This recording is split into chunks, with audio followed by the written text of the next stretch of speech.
Y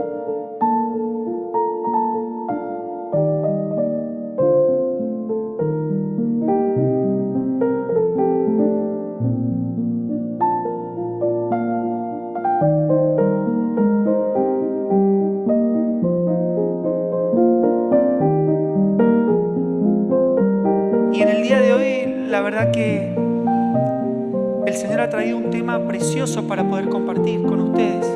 Y es el libro de Filemón. No sé cuántos de ustedes han podido tener contacto con este libro. Es un libro sumamente chiquito, tiene pocos versículos, pero es sumamente importante. Y antes de empezar a hablar del libro de Filemón, quería empezar con algunas imágenes y que ustedes me pudieran de alguna manera decir qué les transmite cada imagen de estas. Esto es un monumento, ¿no es cierto?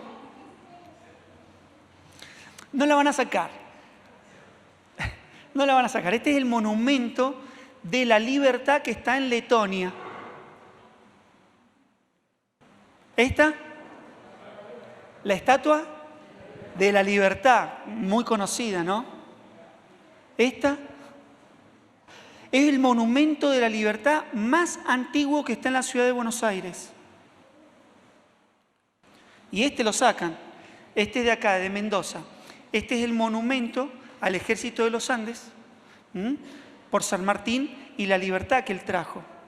Ahora, si ustedes pusieran en el Google monumentos de la libertad, les sorprendería ver los cientos de monumentos que hay elevados hacia la libertad. Cómo el hombre ha levantado diferentes esculturas mostrando siempre la libertad.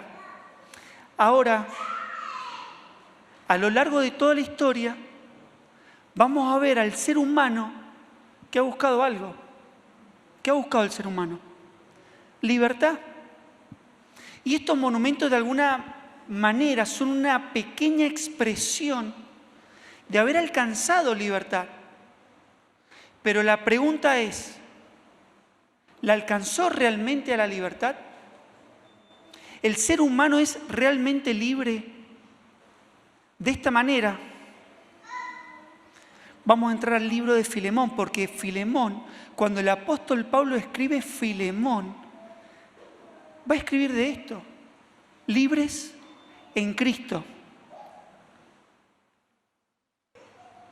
Y cuando vamos a hablar de Filemón, quiero que nos pongamos en contexto. Para aquellas personas que quizás son nuevas, quiero situarlas en el contexto de la Biblia. Filemón es un libro escrito por el apóstol Pablo. Es una epístola. ¿Qué significa una epístola? Es una carta. ¿Sí? Realmente Dios se reveló al hombre de muchas formas. Lo vemos a lo largo de la Biblia, que se reveló a través de la ley, a través de la historia, a través de la poesía, de la profecía, de documentos biográficos como son los 4 evangelios, y también de la revelación que acabamos de terminar de ver, que es el Apocalipsis. Pero el Señor también se reveló a través de epístolas, usando al apóstol Pablo, a través de cartas. Estas cartas, estos libros son realmente inspiración divina, por eso componen el canon de las Escrituras.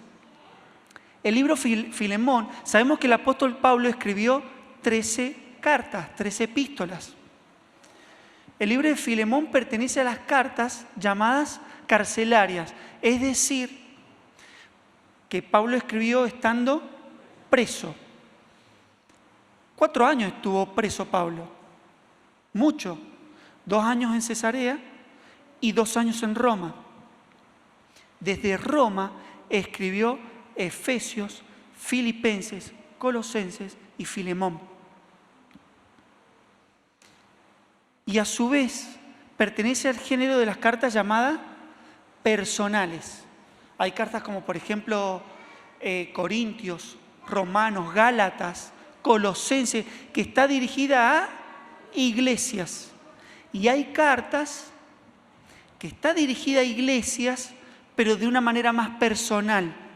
Filemón está dirigida a Filemón y a la iglesia que se reúne en su casa. Timoteo está dirigida a Timoteo y a la iglesia, porque va a haber directivas para la iglesia. Y de esta forma vamos a leer el libro de Filemón. Les pido que lo puedan buscar en sus Biblias. Es cortito, lo vamos a leer de un solo tirón. Yo voy a tratar de acompañarlos con el Power, si se ve ahí. Versículo 1. Pablo, prisionero de Jesucristo, y el hermano Timoteo, al amado Filemón, colaborador nuestro, y a la amada hermana Apía y Arquipo, nuestro compañero de milicia, y a la iglesia que está en su casa. Gracia y paz a vosotros, de Dios nuestro Padre y del Señor Jesucristo. Doy gracias a mi Dios, haciendo siempre memoria de ti en mis oraciones, porque oigo del amor y de la fe que tienes hacia el Señor Jesús y para con todos los santos, para que la participación de tu fe sea eficaz en el conocimiento de todo el bien que está en vosotros por Cristo Jesús. Pues tenemos gran gozo y consolación en tu amor, porque por ti, oh hermano, han sido confortados los corazones de los santos. Por lo cual, aunque tengo mucha libertad en Cristo para mandarte lo que conviene, más bien te ruego por amor, siendo como soy, Pablo ya anciano y ahora además prisionero de Jesucristo, te ruego por mi hijo Onésimo, a quien engendré en mis prisiones, el cual en otro tiempo te fue inútil, pero ahora a ti y a mí nos es útil, el cual vuelvo a enviarte, tú pues recíbele como a mí mismo. Versículo 13. Y quisiera retenerle conmigo para que en lugar tuyo me sirviese en mis prisiones por el Evangelio. Pero nada quise hacer sin tu consentimiento, para que tu favor no fuese como de necesidad, sino voluntario, porque quizás para esto se apartó de ti por algún tiempo, para que le recibieses para siempre. No ya como esclavo, sino más que esclavo, como hermano amado, mayormente para mí, pero cuanto más para ti, tanto en la carne como en el Señor. Así que, si me tienes por compañero, recíbele como a mí mismo. Y si en algo te dañó o te debe, ponlo a mi cuenta. Yo, Pablo, lo escribo de mi mano. Yo lo pagaré, por no decirte que aún tú mismo te me debes también. Si, hermano, tenga yo algún provecho de ti en el Señor, conforta mi corazón en el Señor. Te he escrito confiando en tu obediencia, sabiendo que harás aún más de lo que te digo. Prepárame también alojamiento, porque espero que por vuestras oraciones os seré concedido. Y ahí vienen las salutaciones y la bendición final. Ahora, Pablo escribe esta carta. ¿A quién se le escribe? A Filemón. Bien. ¿Por qué le escribe esta carta a Filemón? ¿Por quién está intercediendo? Por Onésimo. ¿Está bien? Ahora, tenemos que entender el trasfondo de esta carta. ¿Cuál es el trasfondo de esta carta? La esclavitud. Si nosotros no entendemos el trasfondo en el que Pablo está escribiendo la carta, podemos malinterpretar. Inclusive podemos criticar la carta de Filemón. Esto ocurre en el contexto realmente oscuro de la esclavitud. ¿Saben por qué oscuro? Porque en esa época había alrededor de 120 millones en esa zona. ¿Y saben cuántos habían esclavos? 60 millones. De 120 millones, 60 millones eran esclavos. El 50%. Dijimos que en ese mismo contexto escribe las otras cartas, Efesios, Filipenses y Colosenses. Ahora vamos a ver tanto que en Efesios y en Colosenses, Efesios 6 y Colosenses 3, hay deberes y derechos de amos y esclavos. ¿Está claro? O sea que Pablo apoya la esclavitud. ¿Sí o no? Es que si nosotros hacemos una mirada rápida, ¿en qué momento Pablo menciona acá a Filemón que deje libre a Onésimo? Entonces esta carta ha recibido críticas diciendo que el Evangelio de Dios apoya y apoyó la esclavitud. Sin embargo, eso no es cierto. Es llamativo que Pablo en esta carta no la condene a la esclavitud, pero ¿eso significaría su apoyo a la misma? De ninguna manera. Dios nunca apoyó la esclavitud, ¿está claro? Como Dios nunca apoyó el divorcio. Sin embargo, tuvo que dejar normas, obligaciones para poder tratarnos en el divorcio y en la esclavitud, pero esto no significa que la apoyaba o que estuviera de acuerdo. ¿Por qué creen que el Evangelio no se levantó contra la esclavitud de una manera abierta? Bueno, los números nos dan la respuesta. Con la mitad de la población de esclavos, si el Evangelio hubiera hecho mención, si hubiera levantado en contra de la esclavitud, ¿saben qué hubiera logrado? Una revolución tremenda. Imagínense 60 millones de esclavos levantados en revolución. Hubiera sido un desastre.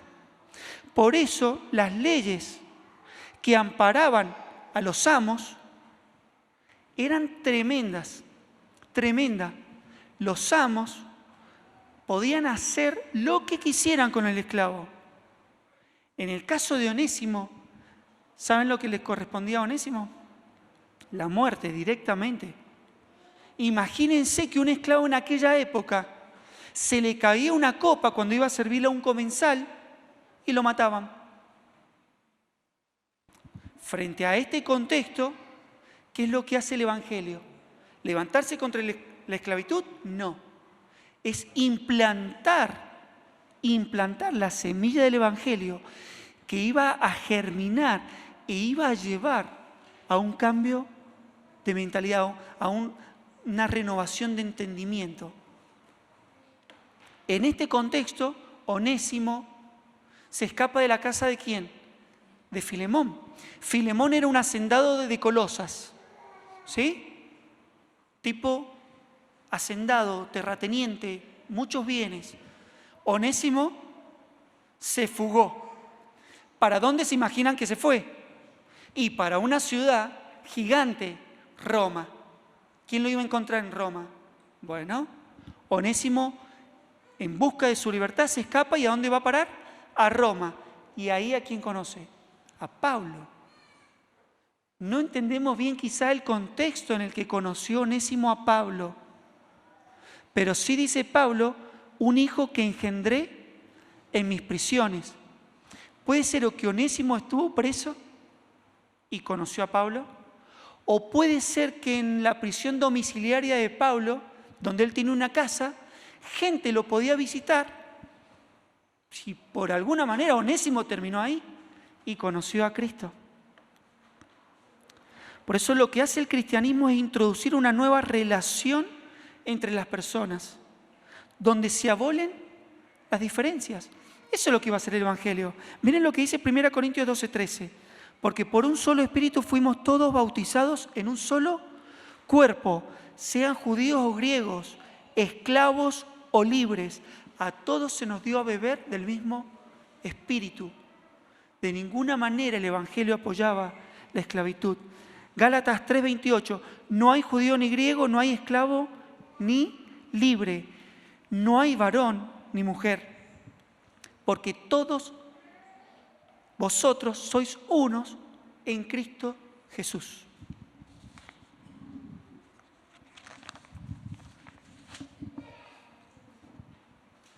¿Está claro? la posición de la Biblia en cuanto a la esclavitud. Introducción. Me encanta cómo comienza el libro.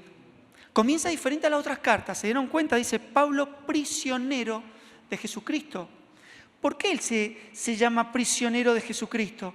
Bueno, en primer lugar, al no escribir una iglesia, no tenía que defender su apostolado. Es una carta personal, le está escribiendo a un amigo, Filemón. Él no tenía que defender su apostolado con Filemón. Por eso no pone apóstol de Jesucristo, pone prisionero de Jesucristo. Y cuando pone esto, me da la pequeña sensación que se está poniendo a la altura de Onésimo. Onésimo era un esclavo, Pablo era un prisionero. Ahora me encanta porque dice prisionero de Jesucristo. Si nosotros pudiéramos preguntarle a Pablo, Pablo, ¿los romanos te metieron en prisión? ¿Qué nos hubiera dicho? Que no. Bueno, no fueron los romanos. ¿Quiénes fueron? ¿Los líderes religiosos? Tampoco. Y entonces, Jesucristo. O sea, Pablo, que servís a un Señor que te mete preso, te hace prisionero. ¿Y qué hubiera respondido Pablo? Por supuesto, porque cuando la voluntad de mi Señor sea que esté preso, estaré preso. Y cuando la voluntad de Dios sea que esté libre, estaré libre. Yo le pertenezco a Él. Y esto me hizo pensar, porque ahí nosotros podríamos reemplazar la prisión y de pronto podríamos poner, cuando el Señor quiera que yo esté enfermo, estaré enfermo. Y si el Señor quiere que yo me sane, ¿el Señor qué va a hacer? Me va a sanar. Pero su voluntad va a ser en nuestra vida. Cuando nosotros tenemos esta perspectiva en nuestra vida, no hay despidos laborales injustificados, no hay situaciones en la vida del cristiano que estén injustificadas, porque es la voluntad del Señor. Y le escribe también, dice, a Pía, a Arquipo y a la iglesia. Se supone que Apía era su esposa, se supone, y Arquipo, el hijo de Filemón, esposa e hijo de Filemón, y tenían una iglesia en su casa. Y acá viene una parte realmente que es preciosa, dice, doy gracias a mi Dios haciendo memoria de ti en mis oraciones, porque oigo del amor y de la fe que tienes hacia el Señor Jesús y para con todos los santos, para que la participación de tu fe sea eficaz en el conocimiento de todo el bien que está en vosotros por Cristo Jesús. Pues tenemos gran gozo y consolación en tu amor, porque por ti, oh hermano, han sido confortados los corazones de los santos. Sin duda, Filemón reflejaba a Cristo. Doy gracias en mis oraciones porque oigo del amor y la fe que tienes hacia el Señor. ¿Pero basta solamente hacia el Señor? No, sino también para con todos los santos. Es que el amor de Dios nos hace amar a nuestros hermanos. Y Filemón reflejaba esto. Amor a Dios. ¿Cómo se refleja el amor a Dios? Yo te digo, yo amo muchísimo al Señor. ¿Cómo lo ves vos en mi vida? Bueno, en el amor hacia los hermanos. Y esto nos tiene que hacer reflexionar, porque no hay cristianos solitarios. No hay cristianos fuera de la congregación, porque la congregación es lo que nos permite amarnos, servirnos, usar nuestros dones para con nuestros hermanos. No, esa frase, yo me quedo en mi casa y oro en mi casa y leo la Biblia y amo a Dios. Hermano, si no amas a los que ves, ¿Cómo vas a amar al Señor que no ves?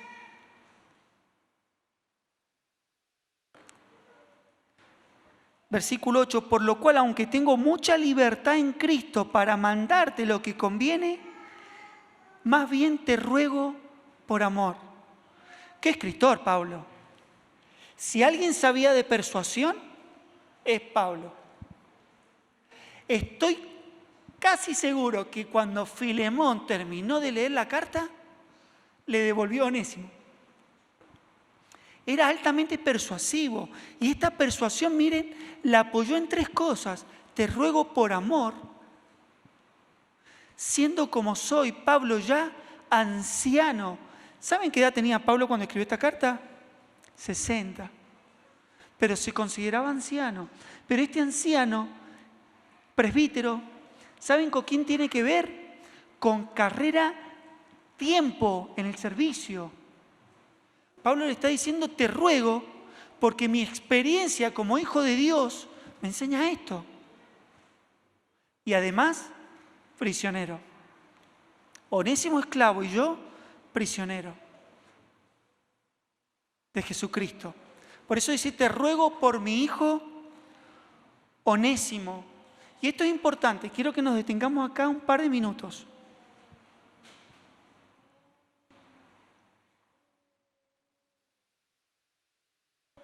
Le llama a Onésimo hijo. ¿Qué parentesco tenía Pablo con Onésimo? De sangre. ¿Tenía algún parentesco? Ninguno. Pero en el Evangelio, cuando una persona a Cristo conoce el Evangelio por voz, muchas veces se le llama hijo. Y Pablo está intercediendo por Onésimo como si fuera por su hijo, quien engendró en sus prisiones, el cual en otro tiempo te fue inútil. ¿Saben qué significa Onésimo? Útil. La palabra Onésimo significa útil, provechoso. Y acá Pablo va a utilizar este argumento para decir, en otro tiempo, Onésimo te fue un inútil, pero ahora te lo mando a ti de una manera útil, provechosa. Porque quizá por esto se apartó de ti por algún tiempo. Le está diciendo a Filemón, a ver, que se haya escapado, que uno pudiera enojarse porque se escapó. Tenés que ver más lo que hay atrás de eso. Quizá Dios lo apartó de ti por algún tiempo para que le conozca. Para que cuando le recibieses fuera para siempre. No ya como un esclavo, sino más que un esclavo, como un hermano amado.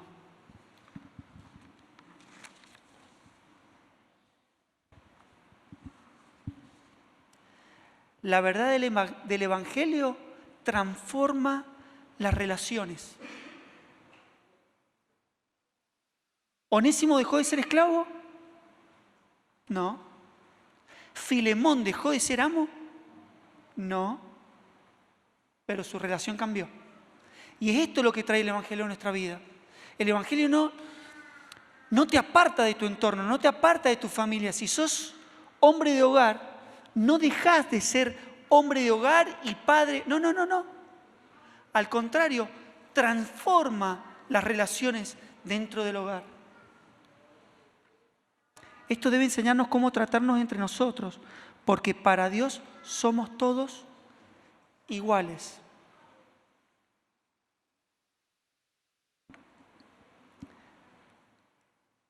Vamos a las aplicaciones prácticas. Ahora lo vamos a bajar todo para que nos llevemos, para poder hacerlo práctico en nuestra vida. Cuando uno conoce el Evangelio, la verdad del Evangelio nos hace generosos.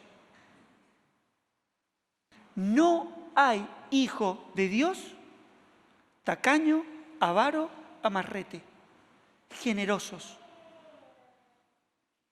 Porque tenemos ejemplo, ¿o no? ¿Qué ejemplos tenemos?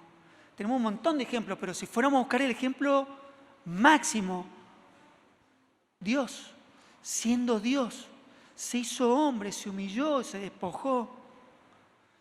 Se entregó hasta la muerte, murió en una cruz, murió de la peor forma que podía morir. Si eso no es generosidad, el cristiano debe ser generoso. En segundo lugar, el cristiano debe ser útil.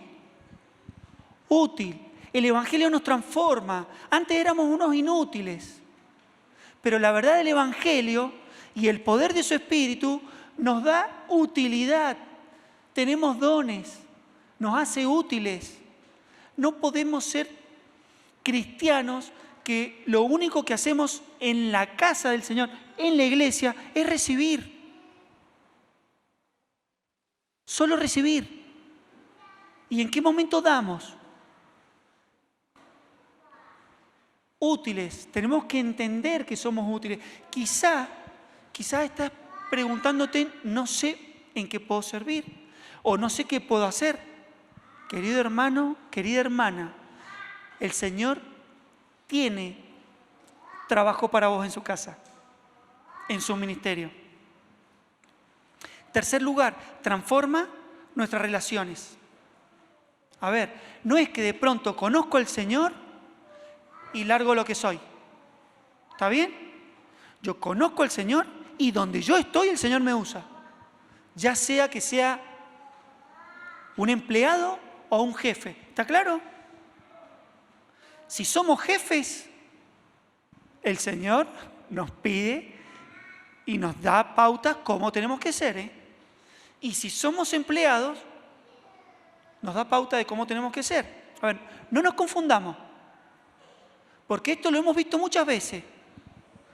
Hermanos cristianos que van a trabajar a una empresa, a un emprendimiento, otro hermano cristiano, y como somos todos cristianos, no llego a las 8, llego a las 9. Hoy somos cristianos, mira, el hermano de la iglesia.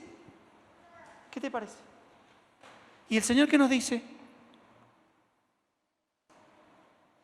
Que todo lo que hagamos, lo hagamos como para Él, Señor. Sí. Si el Señor fuera el que nos está esperando el lunes en nuestro trabajo,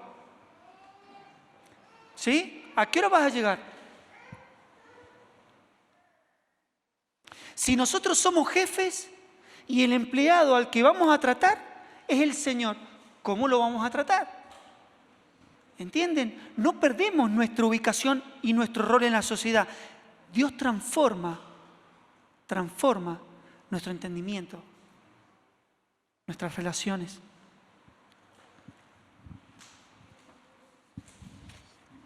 Tercer lugar, nos da identidad. El Señor, ¿qué hace? Nos adopta como hijos. ¿Hay huérfanos en la iglesia? De ninguna manera. Yo no sé cómo es tu situación familiar. Yo no sé si tenés padre, madre. Lo que sí sé es que cuando sos hijo de Dios, sos hijo de Dios y tenés identidad. Y esa identidad es la que nos tiene que marcar. Nos tiene que hacer comportarnos en esta sociedad. Somos hijos de Dios. Asumimos consecuencias. Y esto, por favor, quiero que lo puedan comprender. Cuando uno se acerca al Evangelio, cuando uno se acerca y conoce al Señor y el Señor transforma tu entendimiento, no es que hace desaparecer tu pasado. Cuando Onésimo, a los pies de Pablo, conoció al Señor, ¿qué le dijo Pablo?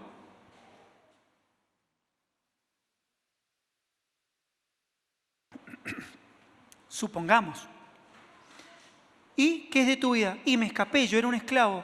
Ajá. Vas a tener que volver. ¿Cómo? Y sí.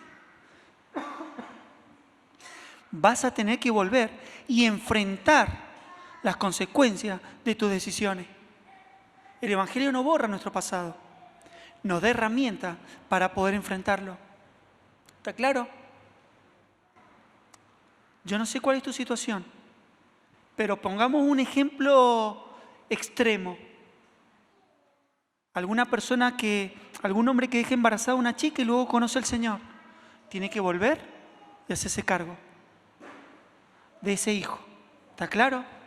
No estoy diciendo que se tiene que ir a casar, por favor. Enfrentar consecuencias. Seguimos. Perdona y recibe. Y esto es para Onésimo, para Filemón. Filemón, ¿qué tenía que hacer? Perdonar y recibirle. Y ¿sabes qué? Me sentí identificado con esto. Porque a lo largo de mi vida en la iglesia, y creo que los que por ahí tenemos un poco más de tiempo nos ha pasado, vemos que hay hermanos que se van y que vuelven.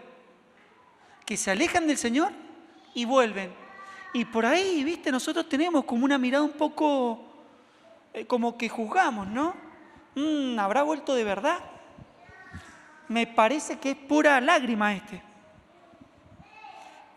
No somos así, no juzgamos así.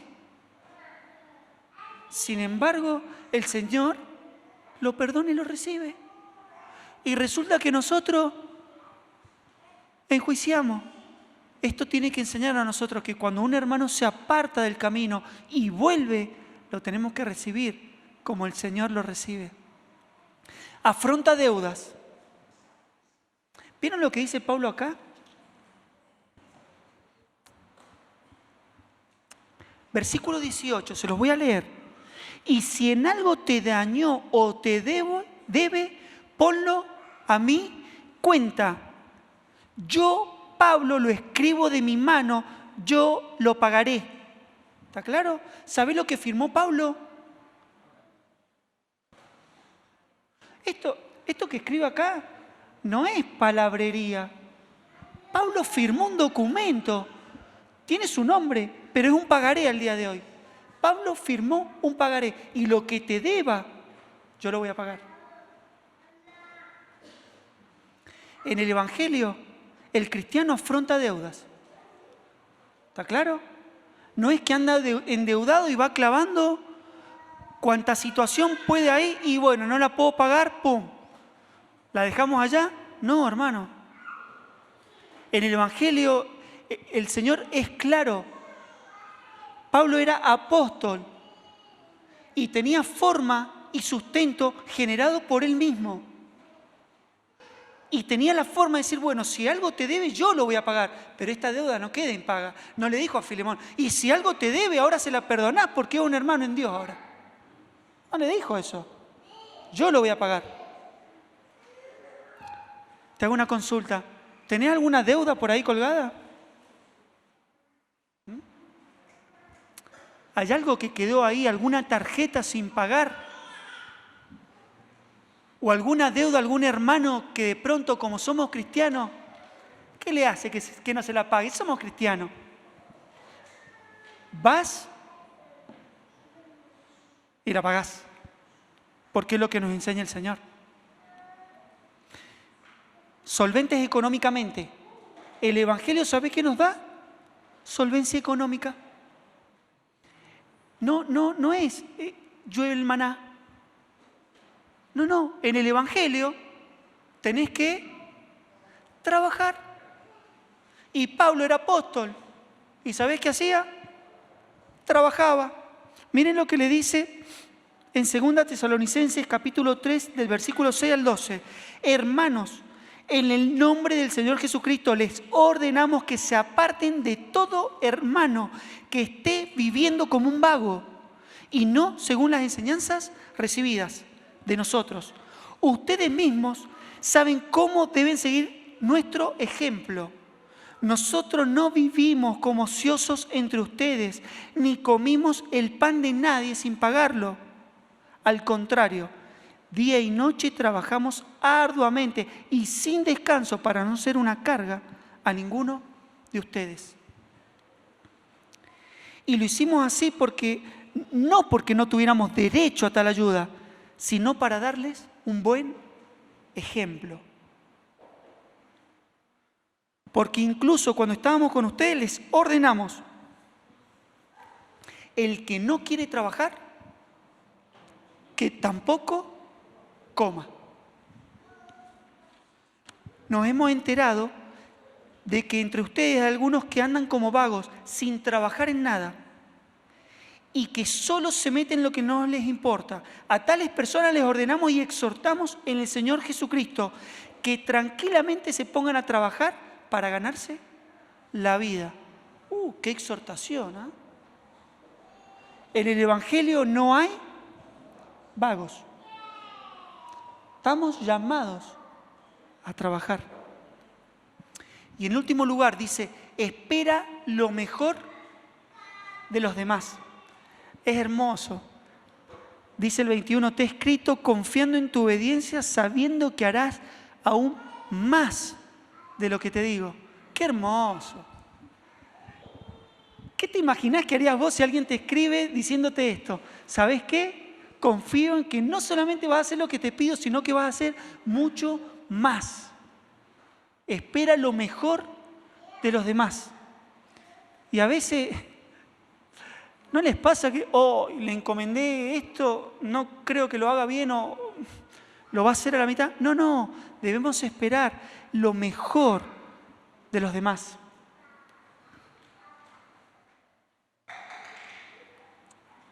Y para terminar, y si en algo te dañó, ponlo a mi cuenta. Cuadro perfecto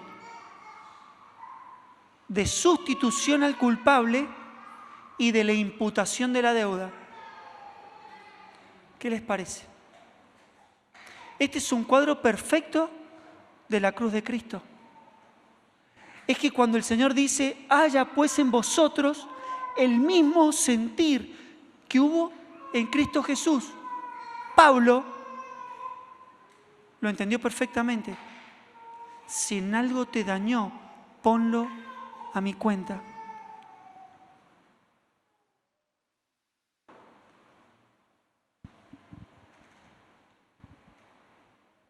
Y esto es lo paradójico de este libro, lo irónico. Onésimo, escapándose, me lo imagino, gritando, al fin soy libre, llega a los pies de Pablo y ¿qué se dio cuenta? Le dice Pablo, ¿libre de qué sos libre? Si sos un esclavo de tus pasiones, sos un esclavo de tus pecados, sos un esclavo de tus deudas, sos un esclavo de tus lujurias, de tus malos pensamientos. ¿De qué serías libre? Y Onésimo me imagino viendo a Pablo, qué loco, ¿no? Prisionero de Jesucristo hablándome de libertad. Un prisionero. Es que, ¿saben qué? La verdadera libertad es esta imagen. No es la estatua de la libertad. No es los monumentos que el hombre hace, porque todas esas son cosas que el hombre hace. Y empecé con una pregunta, ¿realmente alcanzó la libertad del hombre? ¿Por sus propios medios? No. Por eso hoy, para terminar, yo no sé cómo te encontrás en tu vida, pero quizás hoy sos como un Onésimo, pensando que sos libre, realmente sos un esclavo. Y hoy te topás con la cruz de Cristo, y en la cruz de Cristo donde realmente podés encontrar libertad. Dice la palabra, al que el Hijo libertare, será verdaderamente libre. Porque este mundo no da verdadera libertad. Dios sí da verdadera libertad. Cristo da verdadera libertad. Pero no solamente si no conoces al Señor sos un esclavo. Podés ser un hijo de Dios y todavía someterte voluntariamente a cadenas, a esclavitud. Por eso el Señor hoy hace un llamado. ¿No será que como hijo de Dios te has vuelto a esclavizar al pecado? Esclavitud en adicciones, tabaco, alcohol, drogas, pornografía, pasiones desordenadas, robos,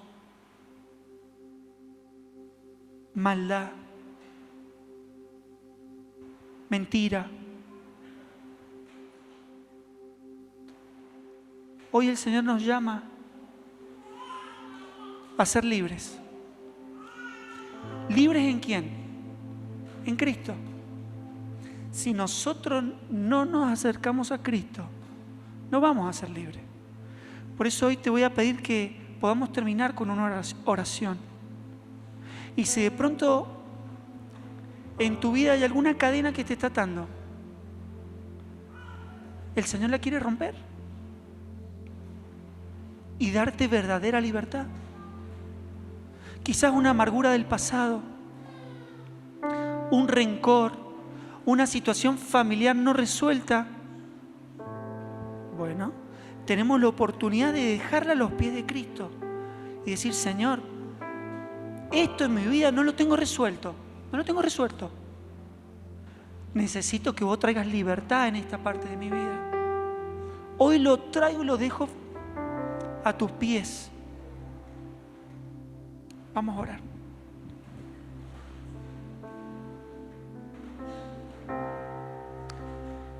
Te agradecemos, Padre, porque vos das verdadera libertad. Señor, porque en ti son rotas las cadenas que nos ataban, Señor. Y Señor, si hay alguien acá que, como Onésimo, no te conocía, hoy que pueda decir estas palabras: Señor, hoy me arrepiento de mi maldad. Y yo pensaba que era libre, me encuentro que soy un esclavo. Señor, haceme libre de mis pecados.